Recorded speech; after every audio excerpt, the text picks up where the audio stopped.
بسم اللہ الرحمن الرحیم والحمد للہ رب العالمین والصلاة والسلام علی رسولہ الکریم وعلی آلہ وصحبہ اجمعین۔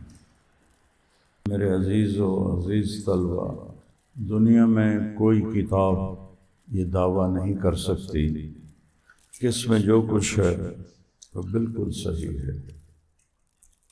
کوئی کتاب یہ دعویٰ نہیں کر سکتی کہ ہم تمہیں زندگی کا وہ راستہ بتائیں گے جو بالکل صحیح، کوئی غلط نہیں۔ میں پہلا شخص ہوں جس نے جنت کو بیان کرنا شروع کی۔ ایک عجیب بات ہوئی میرے ساتھ، شاید پہلے بھی بتائی، کہ جب میں سال لگا رہا تھا تو دورہ حدیث سے میں وہ تاریخ دعوت و عزیمت کا مطالعہ شروع کیا ہوا تھا۔ میرا خارجی مطالعہ شروع سے ہی تھا۔ اللہ نے اچھا ذہن دیا تھا، اپنا سبق بھی یاد کر لیا، بلکہ کتاب بھی یاد کر لی، اور پھر ایک طرف ہو کے اپنا مطالعہ شروع کر دیا۔ ایک دفعہ تو مولانا جمشید صاحب رحمۃ اللہ علیہ نے مجھے ڈانٹا، کہا بھائی ہم تمہیں پڑھاکو نہیں بنانا چاہتے، ہر وقت کتاب کتاب، ہم تمہیں داعی بنانا چاہتے ہیں۔ اللہ ان کی قبر روشن کرے، اللہ نے ان کی دعا کو قبول کیا۔ تو اس میں ابن جوزی کی میں نے سیرت پڑھی، جس میں تھا کہ جب وہ بیان کرتے تھے تو لوگ بے ہوش ہو جاتے تھے۔ 20,000 لوگوں نے کلمہ پڑھا، 1,00,000 لوگوں نے توبہ کی۔ میں نے دعا مانگنی شروع کر دی، میں کہ اللہ ابن جوزی جیسی تاثیر دے۔ پتہ نہیں کتنے سال میں نے یہ دعا مانگی، یا اللہ ابن جوزی جیسی تاثیر دے۔ اللہ نے دے دی اپنے فضل سے، وہ تو میں نہیں کہہ سکتا کہ ان جیسی، لیکن اللہ نے میری بات میں اثر رکھ دیا، میں خود تو نہیں رکھ سکتا۔ ایک خطیب میرے پاس آئے، اہل حدیث، کہنے لگے ایک بات پوچھنی ہے، قسم اٹھاؤ سچ بولو۔ میں کہا تو دسے گا تو تام ہے، میں قسم کوئی آسان چیز ہے؟ نہیں، پہلے قسم کھاؤ سچ بولو۔ نہیں میں قسم نہیں کھاتا، تم پوچھو۔ کہنے لگا ہمارا بیان ہوتا ہے، اشتہار چھپتے ہیں، رکشوں پہ لگتے ہیں، رکشوں پہ لاؤڈ سپیکر سے ٹانگوں پہ اعلان ہوتے ہیں، 300 سے زیادہ مجمع نہیں ہوتا۔ تمہارا نہ کوئی اعلان ہوتا ہے، نہ کوئی آواز لگتی ہے، جہاں جاتے ہو ہزاروں کا مجمع ہوتا ہے۔ تمہارے پاس کون سا عمل ہے جس سے تم نے لوگوں کو مسخر کر لیا ہے؟ میں نے کہا میرے پاس تو کوئی عمل نہیں۔ کہا دیکھا، میں نے کہا تھا نا سچ بولنا، جھوٹ بول رہے ہو نا، جھوٹ بول رہے ہو نا۔ تو نے کوئی وظیفہ پڑھا ہے جو تیرے پیچھے لوگ آتے ہیں؟ میں نے کہا میرے پیارے، میں نے کوئی وظیفہ نہیں پڑھا، اس مالک کی دین ہے۔ دوسری میں نے یہ دعا مانگنی شروع کی کہ یا اللہ مجھے فضائل کا علم عطا فرما۔ یہ بھی سال کے دوران کبھی ممبر سے نہ کسی نے کوئی جنت کی بات کی، نہ جہنم کی بات کی، نہ جنت کی نعمتوں کی بات کی، نہ جنت کی راحتوں کی بات کی۔ تو لوگوں کو پتہ ہی کوئی نہیں، جنت ایک باغ ہے۔ تو جب اللہ نے مجھ سے کہلوانا شروع کیا 1981 میں، جب میرا سال ختم ہو رہا تھا، تو مجھے اللہ نے ہادی الارواح الی بلاد الافراح کتاب دلا دی۔ وہ جب میں نے پڑھنا شروع کی تو میں تو پاگل ہو گیا، اور میں نے پھر اس کو بولنا شروع کیا۔ اور لوگ اتنے نادان اور دور ہیں اس چیز سے۔ میں مسجد بلال جا رہا تھا تو ایک ڈاکٹر صادق صاحب تھے رحمۃ اللہ علیہ، جنہوں نے میرا اپینڈکس کا آپریشن کیا تھا۔ کہنے لگے مولوی صاحب ایڈی وڈی جنت دس دیو، تو کتھوں آ گئی ایڈی وڈی جنت؟ بہت نیک آدمی، 5 وقت پہلی صف کے نماز۔ اے مولانا صاحب تسی ایڈی وڈی جنت دسن لگ جاندے ہو، اے ہوئے گا تے ہوراں ہون گیاں تے ایڈی لمبی تے ایڈی چوڑی، ہے کتھے؟ میں نے کہا آپ کو ایک علمی بات بتاتا ہوں سائنس کی.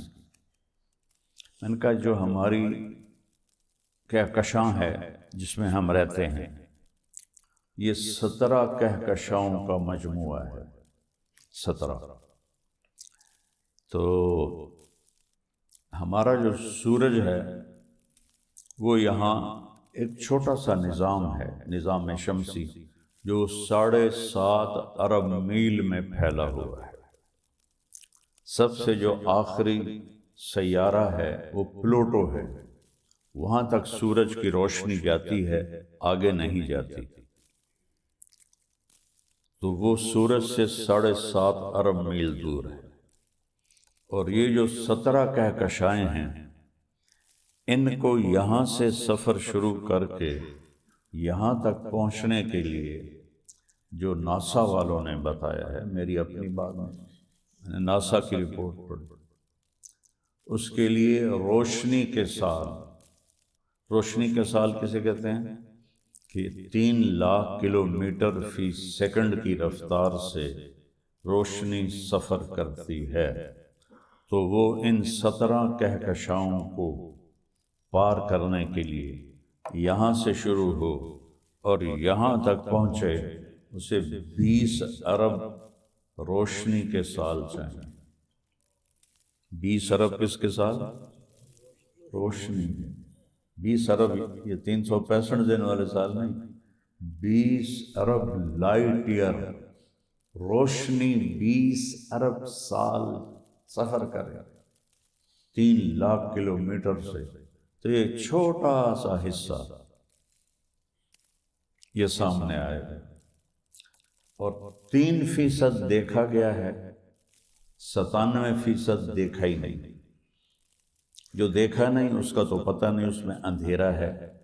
جو 3% دیکھا ہے اس کو یہاں سے شروع ہو کر اور یہاں تک پہنچنے کے لیے 90 ارب روشنی کے سال چاہیے. اب یہ تم جھوٹا کہو تو ناسا کو کہو، سچا کہو تو ان کو کہو. میں ان کی رپورٹ آپ کو بتا رہا ہوں پڑھ کہ یہاں سے یہاں تک 3% کو دیکھنے کے لیے 90 ارب سال چاہیے. اور اللہ کہتا ہے یہ ساری دنیا ایک مچھر کے پر کے برابر نہیں. آسمان پھر دوسرا پھر تیسرا پھر چوتھا پانچواں پھر چھٹا پھر ساتواں. آپ کو عجیب روایت سنوں، قاری طیب صاحب رحمہ اللہ کے بیان میں نے پڑھی کہ عرش کے نیچے ایک سمندر ہے، ایک کونے میں، اس میں جو ایک موج اٹھتی ہے، ٹھیک، کتنی بڑی ہوتی ہے؟ 7 زمین آسمان کے برابر ایک موج اٹھتی ہے اور وہ ایک کونے میں ہے. میں نے کہا آپ لوگوں کو جنت کا شوق ہی نہیں تو تم کیا پتہ تھا. خود علامہ اقبال نے کہا تم میں کوئی حوروں کا چاہنے والا ہی نہیں. اب پچھلے دنوں جو میرا انٹرویو آیا کہ یہ لائبہ کہاں ہے اور یہ کیسے ہے، وہ کبھی تمہیں شوق ہوا ہو تو تمہیں پتہ لگے. تو میرے نبی نے یہ معاشرہ قائم کیا تھا، جنت میں آگے بڑھنا ہے. غریب لوگ آ رہے ہیں، یا رسول اللہ ذهب اہل الدثور بالدرجات العلی والنعیم المقیم. اب ذرا مقدمہ دیکھو، عدالت میں ہے، یا رسول اللہ یہ پیسے والے بہت آگے نکل گئے، ہم بہت پیچھے رہ گئے. آپ نے فرمایا وہ کیسے؟ کہ یصومون کما نصوم یصلون کما نصلی. وہ روزے رکھتے ہیں ہم بھی رکھتے ہیں، وہ نماز پڑھتے ہیں ہم بھی پڑھتے ہیں. یتصدقون ولا نتصدق. وہ اللہ کے نام پہ خرچ کرتے ہیں، ہمارے پاس پیسے کوئی نہیں، ہم کیا خرچ کریں. تو آپ نے فرمایا میں ایک عمل بتاتا ہوں، تم وہ کرو تم ان سے آگے ہو جاؤ گے کہ ہر فرض نماز کے بعد 33 دفعہ سبحان اللہ، 33 دفعہ الحمدللہ، 34 دفعہ اللہ اکبر، کہ پڑھ لیا کرو تم ان سے آگے نکل جاؤ گے۔ وہ بڑے خوش ہو گئے، اور وہ مالدار بھی اسی ذہن کے تھے، تو بات تو پھیل گئی، انہوں نے بھی شروع کر دیا، تو مقدمہ پھر آ گیا، مدعی آ گیا، یا رسول اللہ یہ تو انہوں نے بھی پڑھنا شروع کر دیا۔ تو آپ نے کہا پھر یہ تو میرے اللہ کا فضل ہے، میں کیسے روک سکتا ہوں؟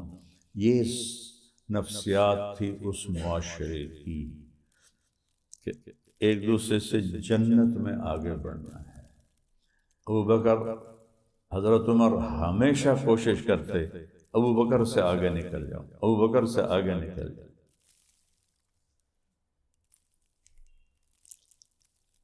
ایک بڑھیا دیکھی، کہنے کہ اس کا نابینا تھی، کہا اس کی میں خدمت کروں گا، یہ ابوبکر کو تو پتہ بھی نہیں ہوگا، وہ تو خلیفہ ہے۔ فجر کے بعد گئے تو اس کے صحن میں جھاڑو دیا ہوا، گھڑے میں پانی بھرا ہوا، بستر صاف ستھرا، بیت الخلاء صاف ستھرا ہے، کون آ گیا؟ کہنے کہ کل میں نماز سے پہلے جاؤں گا۔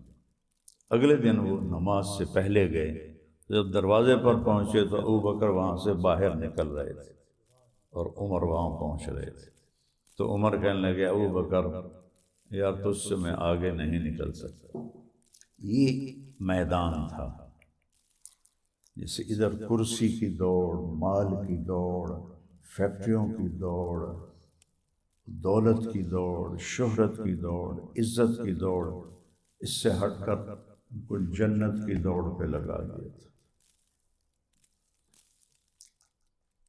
تبوک کا موقع آیا تو حضرت عمر رضی اللہ عنہ کہنے لگے انشاءاللہ ابوبکر سے ضرور جیتوں گا، وہ غریب ہے، میں مالدار ہوں۔ تو انہوں نے اپنے مال کو آدھا کیا اور لے کر آئے۔ ابوبکر صدیق اپنا سارا مال لے کر آئے۔ جب دونوں گٹھڑیاں رکھی گئیں تو سمجھو عمر رضی اللہ عنہ کی اتنی بڑی تھی، ابوبکر رضی اللہ عنہ کی اتنی سی تھی۔ تو اس موقع کا سوال یہ ہے کہ عمر کتنا لائے ہو؟ لوگ ہمیں چندہ دیتے ہیں، کہتے ہیں جی میں 1 ملین بھیج رہا ہوں اور یہ اس کی سلپ ہے۔ ہم بھی پوچھتے ہیں کہ جی آپ نے کتنے بھیجے ہیں، اگر کچھ ہمیں وہ پتہ نہ چل رہا تو ہم کہتے ہیں جی آپ نے کتنے پیسے بھیجے ہیں۔ کیا ہم یہ پوچھ سکتے ہیں کہ یہ جو آپ نے 10 لاکھ بھیجا ہے اس کے بعد آپ کے بینک میں اور کتنا پڑا ہوا ہے؟ پوچھ سکتے ہیں کہ یہ سوال بنتا ہی نہیں کہ اور پیچھے کتنے پڑے۔ تو میں قربان جاؤں اللہ رسول کے اختیار پر، محبت پر۔ اب آپ نے پوچھنا تھا عمر کتنا لائے ہو، تو ابوبکر ہار گئے تھے۔ ابوبکر کتنا لائے ہو تو ابوبکر ہار گئے تھے۔ میرے نبی نے سوال بدل دیا، عمر پیچھے کیا چھوڑ کے آئے ہو؟ حضرت عمر جیسے ایسے کھڑے تھے بڑا تن کے، یا یہ سنا کہ پیچھے کیا چھوڑا تو دھڑل گلا بھئی ابوبکر جت گیا۔ تو انہوں نے بڑے ماٹھے لہجے میں کہا کہ آدھا چھوڑ کے آیا ہوں، آدھا لے کے آیا۔ ابوبکر ما ترکت لأہلک، تو کتنا چھوڑ کے آیا ہے؟ کہ جی میں تو اللہ اس کے رسول کو چھوڑ کے آیا ہوں، باقی سارا کچھ لے کے آ گیا۔ حضرت عمر کہنے کہ یار ابوبکر میں نہیں آگے نکل سکتا۔ یہ ایک ماحول بنایا تھا، یہ مانگو اللہ سے کہ تمہاری دوڑ آخرت کی لگ جائے، کیونکہ ہر طرف زوال ہے۔ جس کا تھوڑا سا نام بن جاتا ہے وہ چودھری بننے کے لیے پتہ نہیں کتنوں کو رگڑا دے دیتا ہے، چاہے دین میں چاہے دنیا میں۔ اور ایک اور واقعہ سناتا ہوں۔ حضرت عمر کا دور حکومت تھا اور آپ کے پاس ابو سفیان، سہیل بن عمرو اور حارث بن ہشام اور اکرمہ اور صفوان بن امیہ اور اکرمہ بن ابی جہل یہ بیٹھے ہوئے تھے۔ تو اتنے میں فقراء صحابہ آنے لگے. سب سے پہلے حضرت بلال آئے. مجلس سی نے ایسی کھلی، آپ نے کہا آپ لوگ ذرا پیچھے ہو جاؤ. پھر حضرت صہیب آئے تو آپ نے کہا آپ لوگ ذرا پیچھے ہو جاؤ. پھر سلمان فارسی آئے تو آپ نے کہا آپ لوگ ذرا پیچھے ہو جاؤ. عقبہ بن عامر آئے، آپ لوگ ذرا پیچھے ہو جاؤ. تو ایسے ہی فقیر صحابہ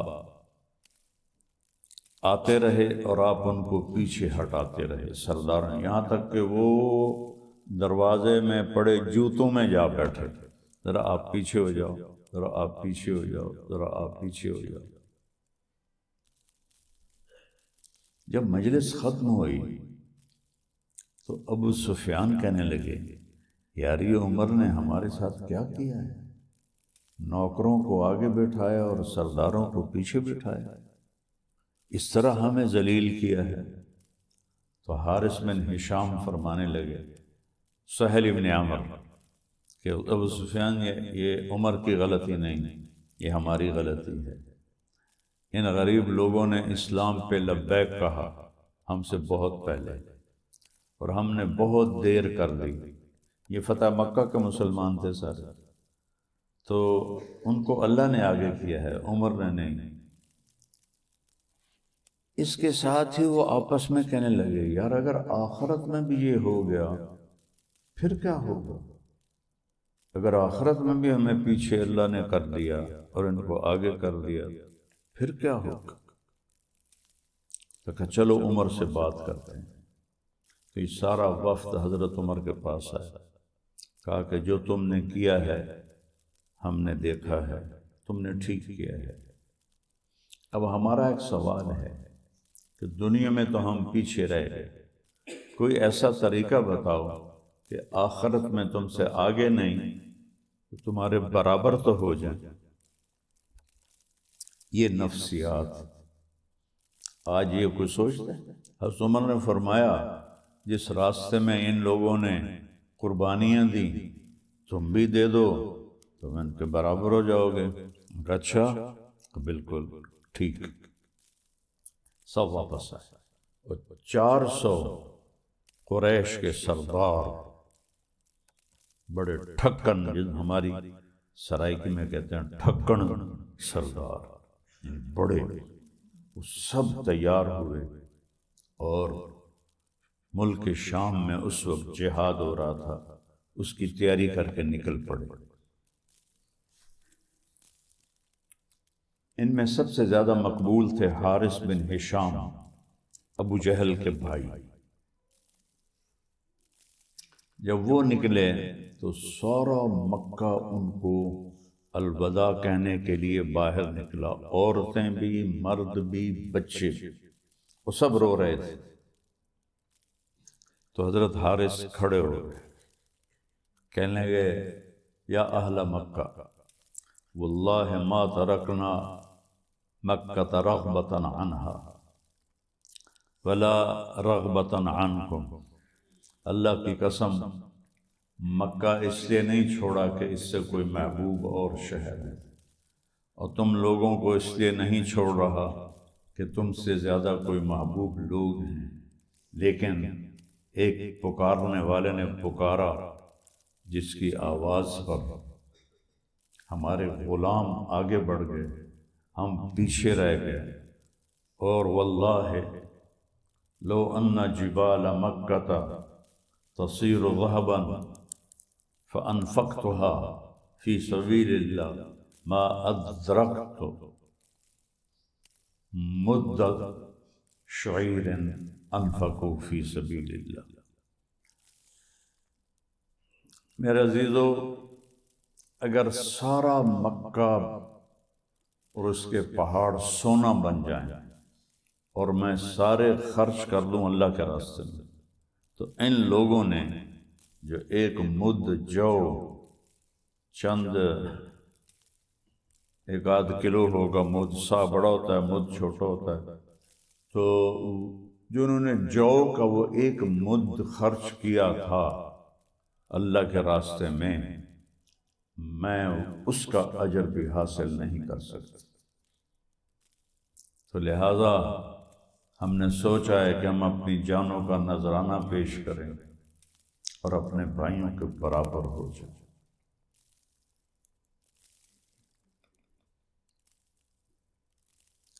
جب یہ پہنچے تو جنگ یرموک سر پر تھی۔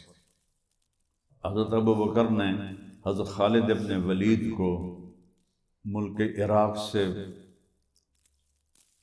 نکال کر ملک شام کا حکم دیا کہ فوراً پہنچو۔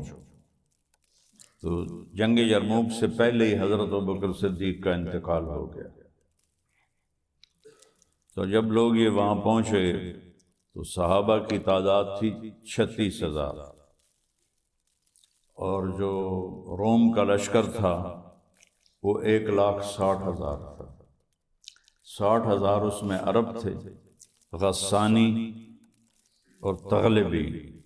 مقدر کی بات ہے ساری عرب نسل ایمان لائی، پر یہ دو قبیلے عرب محروم ہوئے، ایک بنو تغلب اور ایک بنو غسان۔ بنو غسان تو اردن میں آباد ہیں، ایک علاقہ ہے کرک جیسے ہمارے ہاں ہے، پہاڑی علاقہ، وہ بھی پہاڑی علاقہ، وہ وہاں آباد ہے، اب تک عیسائی ہیں۔ تو یہ جنگ 9 دن چلی اور سجال بیننا، کبھی رومی بڑھتے بڑھتے بڑھتے صحابہ کو پیچھے دھکیل دیتے اور کبھی صحابہ بڑھتے بڑھتے بڑھتے رومیوں کو پیچھے دھکیل دیتے، تو کوئی فیصلہ نہیں ہو رہا تھا۔ تو حضرت اکرمہ بن ابی جہل رضی اللہ تعالیٰ عنہ نے اپنے لوہے کی ٹوپی اتار کے پھینک دی اور اپنی تلوار کا جو کور تھا نیام اسے بھی توڑ دیا اور اپنی زرہ بھی اتار دی اور کہنے لگے بھائی میں مرنے کے لیے جا رہا ہوں، کوئی ہے جو میرے ہاتھ پر بیعت کرے؟ تو حضرت خالد ابن ولید رضی اللہ عنہ نے ان کا ہاتھ پکڑ لیا، کہا نہیں میں تمہیں ایسا نہیں کرنے دوں گا کہ یہ دونوں قبیلہ بنی مخزوم سے ہیں، ولید بن مغیرہ اور ہشام بن مغیرہ یہ بھائی ہیں۔ تو ابو جہل ہشام بن مغیرہ کا بیٹا ہے اور خالد ولید بن مغیرہ کے بیٹے ہیں، تو یہ چچا لگتے ہیں حضرت اکرمہ کے۔ تو انہوں نے ان کا ہاتھ پکڑ لیا، کہا کہ نہیں میں تمہیں یہ نہیں کرنے دوں گا۔ تو انہوں نے ہاتھ چھڑا کر کہا الیک عنی، تو انہوں نے کہا میری نظروں سے دور ہو جا، میری نظروں سے دور ہو جا، انی و ابی کان من اشد الناس عداوۃ لرسول اللہ و افر منکم اليوم، میں اور میرا باپ ساری زندگی اللہ کے نبی سے لڑتے رہے، آج وہ داغ دھونے کا وقت آیا ہے تو آج میں بھاگ جاؤں؟ کبھی نہیں ہوگا۔ تو سب سے پہلے ان کے بیٹے عمر بن اکرمہ نے ان کے ہاتھ پر بیعت کی، پھر حارث بن ہشام، پھر سہیل بن عمرو، پھر ابو سفیان، پھر زرار بن ازور، پھر صفوان بن امیہ، ان سب نے اپنی زریں اتار دیں، ٹوپیاں لوہے کی اتار دیں اور تلواریں لے کر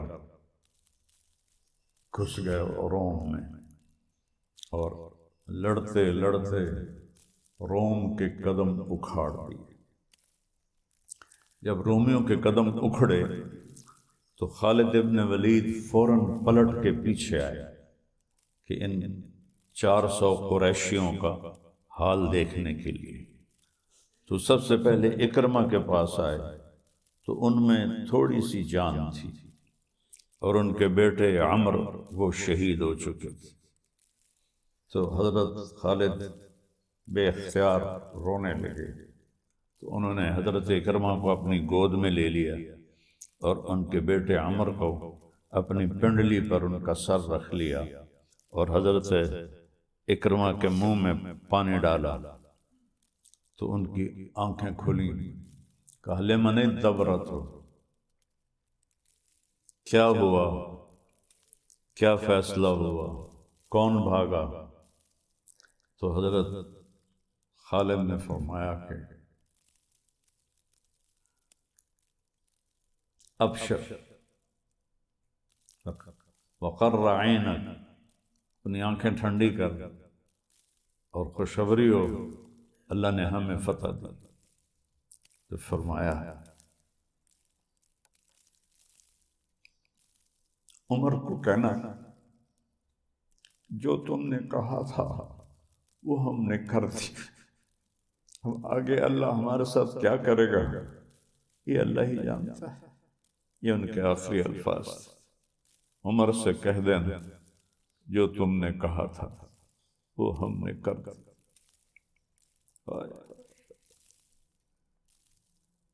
آگے دیکھو اللہ ہمارے ساتھ کیا کرتا ہے۔ آنکھیں بند ہو گئی تو حضرت خالد بن ولید ایک دم غصے میں آ گئے اور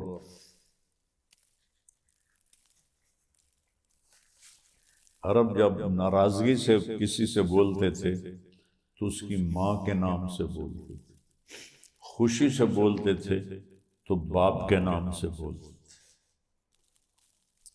تو یہاں خالد بن ولید نے فرمایا کلا زعم ابن الحنتمۃ اللہ نستشہد، حنتمہ کا بیٹا حضرت عمر کی والدہ، عمر بن خطاب، خطاب کا بیٹا نہیں کہا، حنتمہ کا بیٹا اب یہ نہیں کہہ سکتا کہ ہم نے اپنی جانوں کا نذرانہ پیش نہیں کیا۔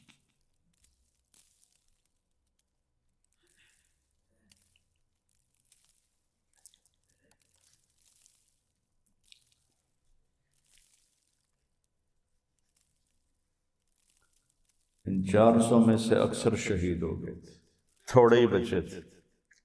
یہ دوڑ تھی اس وقت آگے بڑھنے کی، جنت کی دوڑ۔ اگر آپ نے یہ اللہ سے مانگ لیا اور یہ جذبہ بن گیا تو آپ نے قرآن سیکھ لیا ہے۔ اگر یہ جذبہ نہیں بنا تو 100 جلدوں کی تفسیر بھی لکھ دو تو جاہل ہو، قرآن نہیں جانتے۔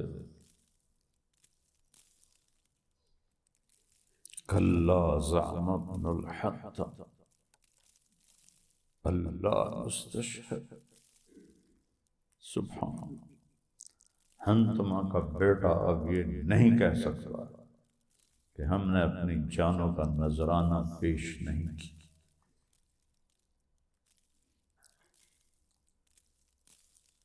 اپنی دوڑ آخرت بناؤ کہ میدان خالی ہے، کوئی رش نہیں اس سڑک پر، خالی پڑی ہوئی، ویران پڑی ہوئی، اس میں دوڑ لگاؤ۔ ساری دنیا دوڑ رہی ہے اس فانی دنیا کے پیچھے، رش ٹریفک کا، اور یہ سڑک خالی پڑی ہوئی۔ الموت احلی عندنا من العسل، نحن بنو ضبۃ اصحاب الجمل، نحن بنو الموت اذ الموت نزلی۔ بنو ضبہ جنگ جمل میں کہہ رہے ہیں موت ہمیں شہد سے زیادہ میٹھی اور محبوب ہے۔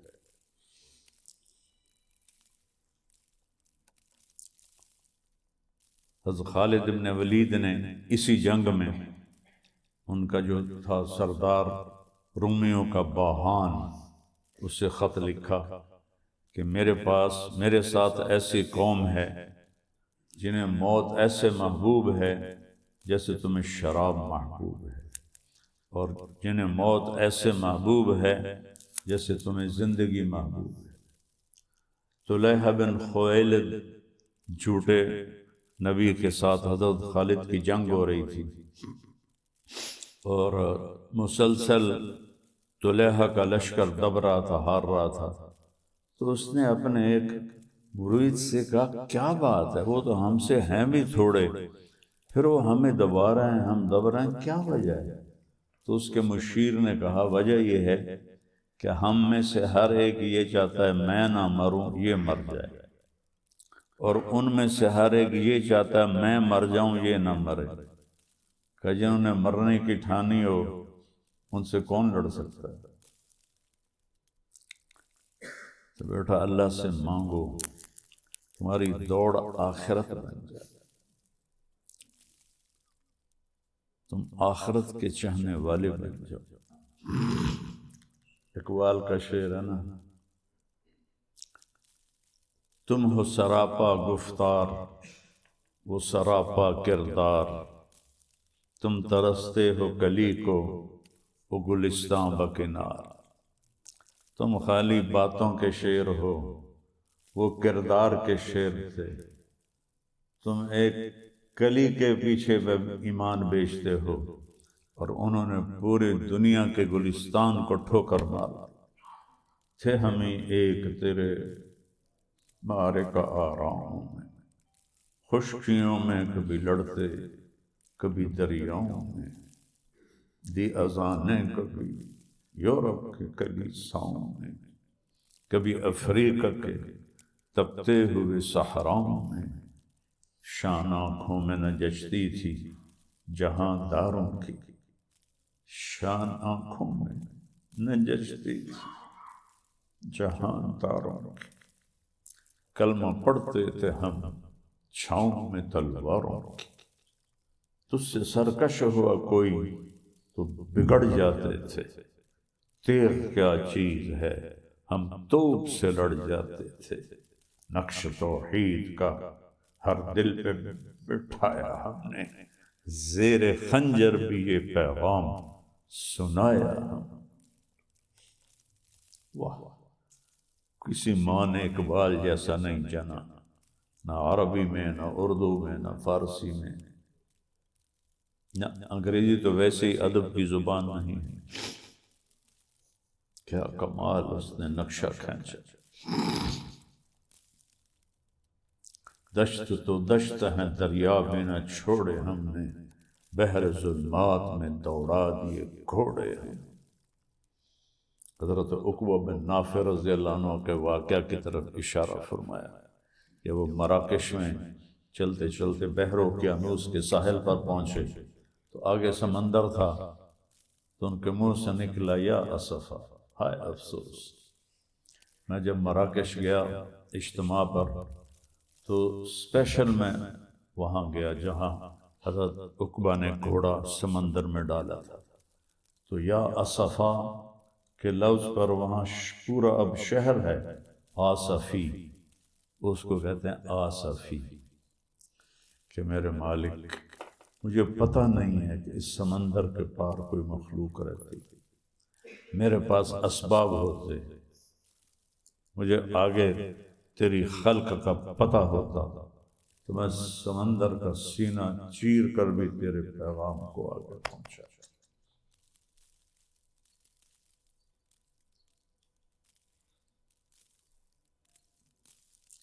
وہاں سے واپس ہوئے، پانی ختم ہو گیا،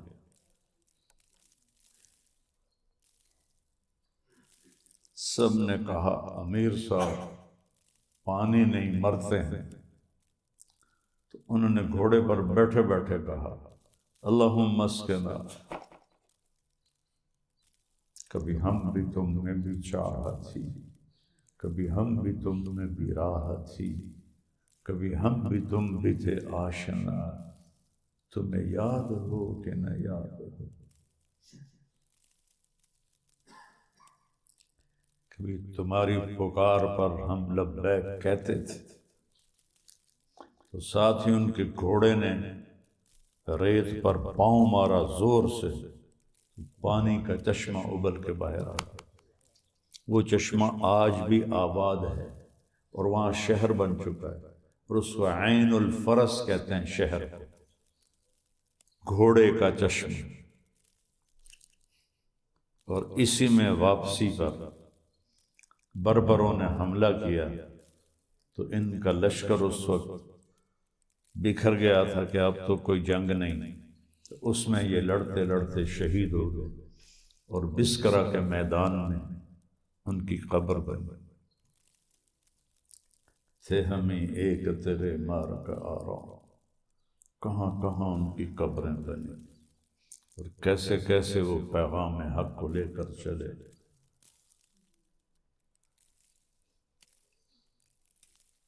یہ جذبے بناؤ، جنت کی دوڑ لگاؤ، جو تمہیں دنیا میں پیچھے ہٹائے ہٹ جاؤ۔ ہار میں جیت چھپی ہوئی ہے، یہ یاد رکھو، اس راستے میں ہار میں جیت چھپی ہوئی۔ شام کی ایک جنگ تھی، ایک انصاری نوجوان تابعی، انہوں نے گھوڑے کو اٹھایا اور ابو عبیدہ رضی اللہ عنہ کے پاس آئے، کہنے لگے ایھا الامیر انی ذاہب الی رسول اللہ فہل عندک شیء هل تأمر بشیء ابلغہ، یعنی گل کرتے بہن جی میں وہ بیٹھے ہیں تو اتھے ہو جا رہے ہیں۔ ایھا الامیر، میں اللہ کے نبی سے ملنے جا رہا ہوں، کوئی پیغام ہے میں پہنچا دوں؟ کیا کہہ رہا ہے، وہ کیسے ذوق میں ڈوب کے کہہ رہا ہے، میں اللہ کے نبی کے پاس جا رہا ہوں، کوئی پیغام ہے تو بتا دو۔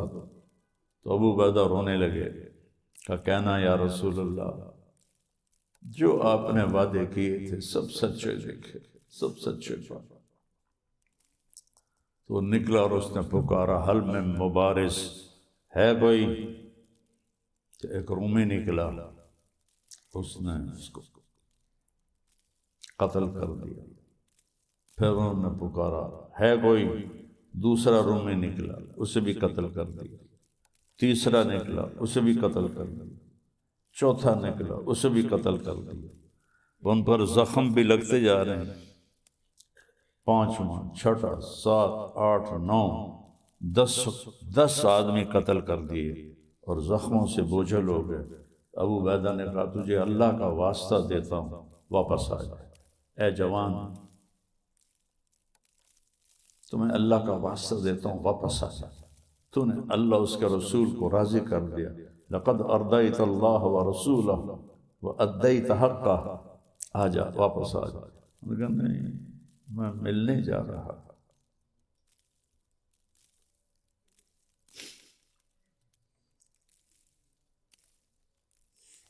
میں ملنے جا رہا۔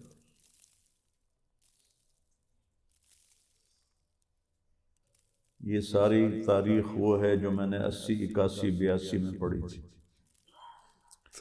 11واں رومی نکلا تو اس نے ان کو شہید کر دیا۔ وہ تو زخموں سے بالکل ٹوٹے پڑے تھے، اور جب وہ گر رہے تھے تو مسکرا رہے تھے، کہہ کے لگا رہے تھے۔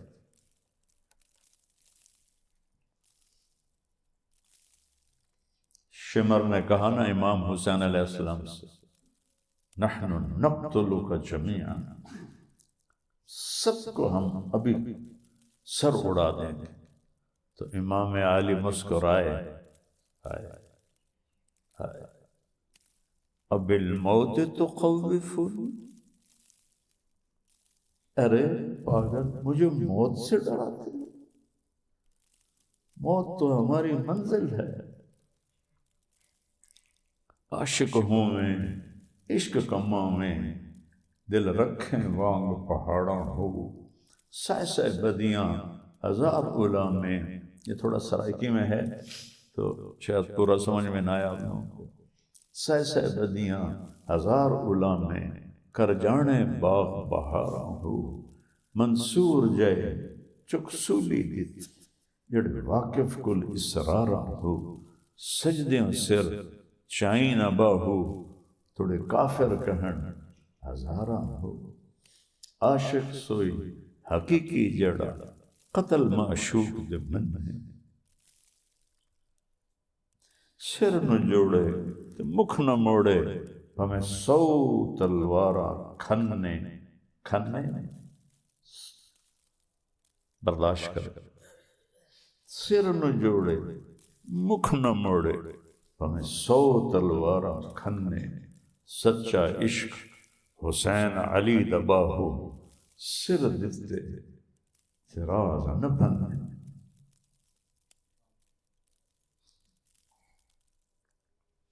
اللہ چاہتا تو اہل بیت کو بچا لیتے، کیا مشکل۔ یہ لہو جو اس کے نام پہ گرتا ہے میرے نبی کے چمن کی آبی آبی کرتا ہے۔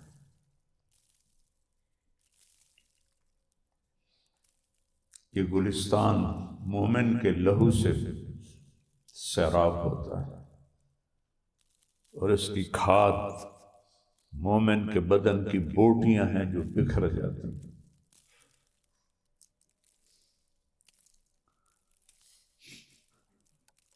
تم صرف الفاظ پڑھتے ہو، الفاظ تو ایک ریفرنس ہوتا ہے، ریفرنس مراد یہ کہ الفاظ تو ایک علامت ہوتی ہے کہ بھئی یہ راستہ گرین ٹاؤن کو جا رہا ہے۔ جیسے تم لوگ یا میں نے یا جو بھی آج علم پڑھتا ہے وہ الفاظ پڑھتا ہے، حقائق جانتے ہی نہیں، اسے پتہ ہی کوئی نہیں۔ اپنے رب، اس کی آخرت، اس کا نبی، یہ ہماری منزل ہے، باقی راستے کی چیز۔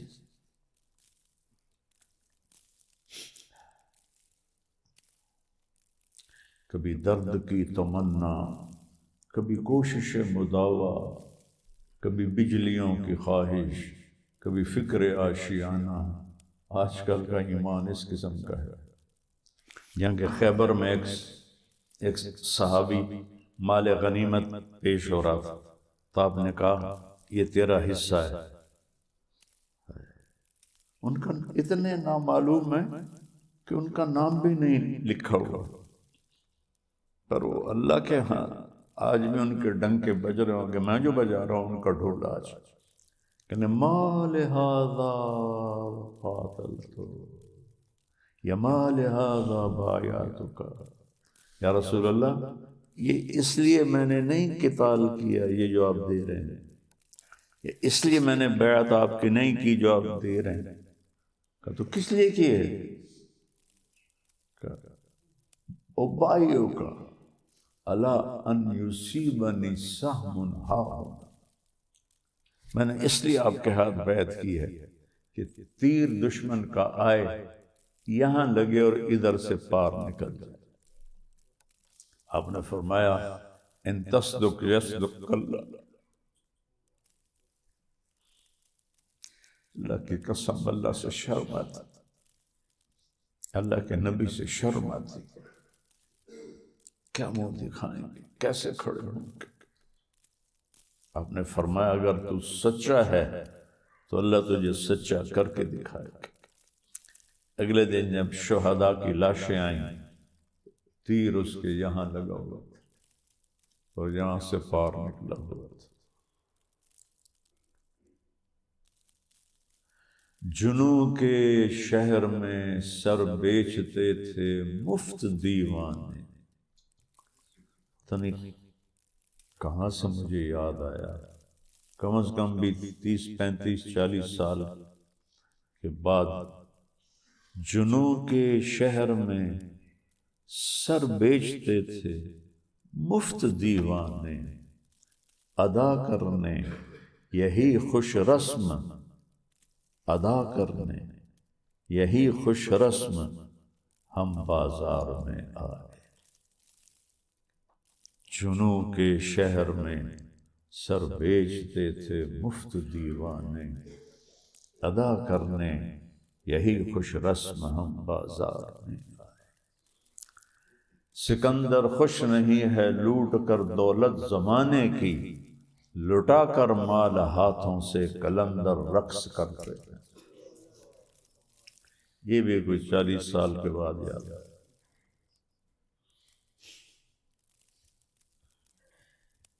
تو اللہ سے مانگا کرو بیٹا، اللہ مجھے آپ کو قرآن کا مزاج عطا فرمائے، تنافس جنت کا ہو، اللہ کی طلب کا ہو، جو ہمیں فائدہ بھی پہنچائے، ہم جائیں تو اللہ ہم سے راضی۔ تو رمضان کا مہینہ ہے، میرے لیے بھی دعا کرو، اپنے لیے بھی دعا کرو، پوری امت کے لیے دعا کرو، پاکستان کے لیے دعا کرو، ہمارا ملک ہے۔ صفت الجنہ لابن ابی الدنیا، یہ کتاب میرے پاس تھی۔ حدثنا الحسن بن كثير العنبری قال حدثنا العلاء بن عبید اللہ عن موسى بن حسین عن عیسی بن یونس عن الاوزاعی رحمہ اللہ عن حسان بن عطیہ عن ابن مسعود رضی اللہ عنہ قال ان فی الجنة حوراء يقال لها اللعبة كل حور الجنان يعجبن بها يضربن بأيديهن على كتفها ويقولن طوبى لك يا لعبة لو يعلم الطالبون لجدوا، اور دوسری روایت ہے جدو فیکی بین عینیہا مکتوبا من کان یبتغی ان تکون له مثلی فلیعمل برضاء ربی۔ لائبہ تو انہوں نے کھا دیتی ہے نا، دیکھو یہ لائبہ میں نے رد کروایا، جنت پڑھتے نہیں اور اعتراض کرتے ہیں احمقانہ۔ اور میں نے تو ویسے بھی جنت کی حور کو خواب میں دیکھا ہے، اس کے لیے میرے پاس کوئی لفظ نہیں بیان کرنے کے لیے،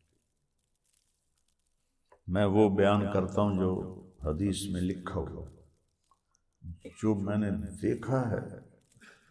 میرا جی چاہتا تھا کہ یہ خواب حقیقت بن جائے۔ سارے مجمع سے کہوں گا کہ اپنا کوئی ٹائم ٹیبل ایسا بنا لیں کہ کم از کم یا ایھا الذین آمنو کے بعد اللہ کیا کہہ رہا ہے اس کو تھوڑا ہم پڑھتے رہا کریں کہ ہمیں پتہ تو چلے کہ اس کائنات کا مالک کیا چاہتا ہے، کیا کہتا ہے، کس چیز سے روکتا ہے، کدھر بلاتا ہے، کسے حقیقت کہتا ہے، کسے دھوکہ کہتا ہے۔ تو میں یہ عرض کر رہا تھا کہ چونکہ اللہ کے علم سے دوری ہے، اللہ کے علم کا ذوق بھی نہیں رہا، تو اب اپنے علم کے مطابق چلنا شروع کیا۔ تو اس وقت ساری دنیا پر مغرب کا قبضہ ہے، مغربی فکر کا قبضہ ہے، اور اہل مغرب کے تصور میں نہ جنت ہے نہ جہنم ہے، صرف یہی زندگی ہے، اور انسان کے اندر خوب سے خوب کی تلاش ہے، لہذا وہ اس کو جنت بنانے کا زور لگا رہے ہیں، اسے جنت بنانا ہے، لیکن یہ بن نہیں سکتی، ڈیزائنر نے ڈیزائن نہیں کیا، اس کے نظام سے ٹکر ہے، ہو نہیں سکتا۔ اچھا فرض کرو بن بھی جائے، موت کو کیا کرے؟ موت سے کہاں سے بھاگے؟ وہ جو بعض روایات میں آتا ہے کہ یمن کے بادشاہ شداد نے کہا جو جنت مسلمانوں کا رب ان کو موت کے بعد کہتا ہے میں یہیں بنا دیتا ہوں، تو اس نے پورا ایک چھوٹا سا شہر آباد کر دیا، بنوایا، جس میں سارے گھر سونے کے، چاندی کے، اور سڑکیں سونے کی، چاندی کی، کافی عرصہ وہ جنت بنتی رہی، اور جب وہ مکمل ہو گئی تو وہ اس کا افتتاح کرنے کے لیے گیا، ایک پاؤں اندر تھا ایک باہر تھا، اللہ نے کہا جان نکالو، دروازے پر گر کے مر گیا۔ تو اس کا کیا کرے گا؟ اسے دیکھنا بھی نصیب نہ ہو۔ ایک دفعہ اللہ تعالیٰ نے اسرائیل سے پوچھا کبھی کسی کی جان لیتے ہوئے رحم بھی ہے؟ کہنے لگا 2 دفعہ۔ یہ اتنی مضبوط روایات نہیں ہیں، کمزور روایات ہیں، پہلے میں بتا دیتا ہوں۔ کہ ایک دفعہ ایک کشتی ٹوٹ گئی، ایک عورت ایک تختے پہ جان بچانے کے لیے سوار ہو گئی، کچھ بہہ گئے وہ بچ گئی، اس نے وہاں بچہ جانا، تو نے مجھے کہا اس کی جان نکال لے عورت کی، تو مجھے اس بچے پہ رحم آیا کہ اس کا کیا بنے گا جو بیچ سمندر پانی میں ابھی پیدا ہوا ہے۔ اور اس کے بعد شداد کی جان نکالتے ہوئے رحم آیا کہ کم وقت نے اتنی جان لگا کے جنت بنائی، تو نے دیکھنے بھی نہ دیا اور دروازے بھی جان نکالے۔ تو اللہ تعالیٰ نے فرمایا تمہیں خبر ہے یہ شداد کون ہے؟ کہا نہیں، کہا یہ وہی بچہ ہے جس پر تو نے رحم کھایا تھا، میں نے اسے رزق دیا، ملک دیا، وہ میرے ہی مقابلے میں کھڑا ہو گیا۔ تو آج کا جو انسان ہے وہ اس دنیا کو جنت بنانا چاہتا ہے، نہیں بن سکتی۔ یہی ہو جائے نا اگر کہ یہ زندگی اچھی گزر جائے جو ہے، تو یہی ہماری جنت ہے۔ اچھا، زندگی کا اچھا ہونا ایک اور چیپٹر ہے، اور ضروریات زندگی کا اچھا ہونا یہ اور چیپٹر ہے۔ ہر انسان خوبصورت زندگی گزار سکتا ہے، لیکن ضروریات زندگی ہر انسان خوبصورت نہیں لے سکتا۔ نحن قسمنا بینہم معیشتہم، ہم نے تمہارے درمیان رزق کو تقسیم کیا ہے۔ یبسط الرزق لمن یشاء ویقدر، کسی کو زیادہ دیتے ہیں، کسی کو کم دیتے ہیں۔ جنوری فروری ہمارا چلے کی جماعت تھی، افریقہ کے 8 ملک، ہزاروں سال پرانی زندگی دیکھ کے آئے ہیں۔ وہاں ایک دن گزارنا مشکل تھا، وہ نسل در نسل آباد ہیں، اور شاید ہم سے زیادہ خوش ہوں گے وہ۔ تو آسائش، سہولت، ضروریات زندگی ہر ایک کے لیے برابر نہیں ہو سکتی، لیکن زندگی خوبصورت ہر انسان گزار سکتا۔ ڈیفنس میں رہتا ہو یا ادھر لیاری میں رہتا ہو، زندگی خوبصورت بن سکتی۔ وہ جو میں 8 ملک دیکھ کر آیا ہوں افریقہ کے، ان میں رہتا ہو، یا ابھی میں انگلینڈ سے ہو کے آ رہا ہوں، 2 ہفتے کا میرا سفر تھا، وہیں سے سیدھا آپ کے پاس آ رہا ہوں، یا انگلینڈ کی زندگی ہو، زندگی کو خوبصورت بنانا ہر مرد عورت کے لیے برابر اسباب ہے۔ ضروریات زندگی کسی کی زیادہ، کسی کی کم۔ زندگی خوبصورت بنتی ہے اللہ اور اس کے رسول کے سامنے سر جھکانے سے۔ لَقَدْ كَانَ لَكُمْ فِي رَسُولِ اللَّهِ أُسْوَةٌ حَسَنَةٌ لِمَنْ كَانَ يَرْجُو اللَّهَ وَالْيَوْمَ الْآخِرَ وَذَكَرَ اللَّهَ كَثِيرًا۔ اللہ تعالیٰ نے بڑی خوبصورت بات فرمائی۔ اللہ یوں بھی کہہ سکتے تھے کہ میرے نبی تمہارے لیے مکمل زندگی لائے ہیں، مکمل۔ مکمل کا لفظ ہیوی بنتا ہے، مکمل پتہ نہیں کر سکی یا نہ کر سکی، پتہ نہیں ہوئے نہ ہوئے، تو میرے اللہ نے کہا میرے نبی تمہارے لیے بڑی خوبصورت زندگی لائے، اور خوبصورتی کی طرف دل کھنچتا ہے، خوبصورتی کی طرف دل کھنچتا ہے۔ یہ فانوس بڑے خوبصورت لگے ہوئے ہیں، تو ان کو دیکھ کے اپنے آپ دل خوش ہوتا ہے۔ ہر خوبصورت چیز کی طرف دل کھنچتا ہے، وہ آواز ہو، وہ کلام ہو، وہ تحریر ہو، وہ کوئی منظر ہو، وہ کوئی شکل و صورت ہو، وہ کپڑا ہو، وہ زیور ہو، گھر ہو، گاڑی ہو، ہر خوبصورت چیز کی طرف دل کھنچتا ہے۔ تو میرے اللہ نے کہا میرے نبی تمہارے لیے بہت خوبصورت زندگی لائے۔ کائنات میں کوئی مرد عورت اگر زندگی خوبصورت بنانا چاہتا ہے تو اسے اللہ کے محبوب صلی اللہ تعالی علیہ وسلم کے پیچھے چلنا پڑے گا۔ اور پیسے سے آپ زندگی کی ضرورتوں کو خوبصورت بنا لیں گے، آپ اچھی گاڑی لے لیں گے، اچھا گھر بنا لیں گے، اچھے کپڑے پہن لیں گے، جب میرے نبی نے اخلاق دکھائے تو اللہ تعالیٰ فرماتے تھوڑا جا سخت ہویا کر، تھوڑا جا نرم ہویا کر. جیسے اللہ نے کہا لمبی نماز نہ پڑھ میرے نبی، تھوڑا درمیانی پڑھیں، سارا خرچ نہ کریں، کچھ بچا کے رکھیں، زیادہ روئیں دھوئیں نہیں، اپنا کام کریں، تبلیغ کریں، اتنا زیادہ دکھ درد نہ اٹھائیں.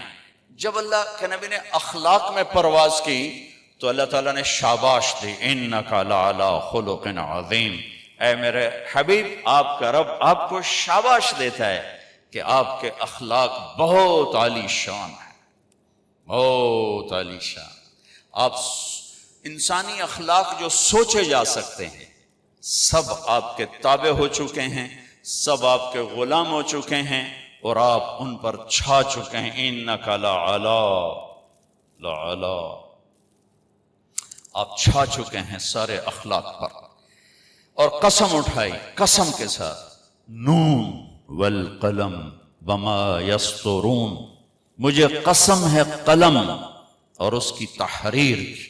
ما انت بنعمت ربک بمجنون وان لک لاجرا غیر ممنون وانک لعلی خلق عظیم. میرا حبیب، آپ کا رب قسم اٹھا کے کہتا ہے سارے اخلاق آپ کے غلام بن چکے ہیں، آپ کے تابع ہو چکے. تو میرے بھائی بہنوں، زندگی کو خوبصورت بنانا ہے تو اپنے نبی والے اخلاق سیکھ.